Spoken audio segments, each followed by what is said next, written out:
Lezi thombe zasabalala ezinkundleni zokuxhumana, abafundi bekhala ngempilo abayiphila kwi-camp ngenkathi izikole kwakufanele zilandele imigomo yokugwema ukusabalala kwe-COVID-19. Abafundi bakamatikuletsheni ababesuka eHerigwala district babekwi-boot camp belungiselela izivivinyo zokuphela konyaka.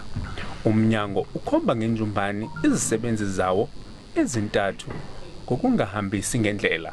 Khona isikole esasingasisebenzisa njenge department iXhobo High School ukufaka abantwana bethu, kepha ke abasebenzi bomnyango kwi district office ba decide ukuthi bazokuziba leso sikole bahambe bayofuna iBoniwe Rehabilitation Center. Lo mbiko uzodluliselwa nakwezomthetho. Uphenyo laselithi ke kuzofuna ke siqondise igwegwe udistrict director, omunye obambe njengo chief educational specialist, kanjalo nongu assistant director ku unit yaka SCM. Umnyango uthi umbiko kamgcini mabhuku esifundazweni ukhombisa ukuthi umnyango wakwazi ukonga imali uthenga ama PPEs.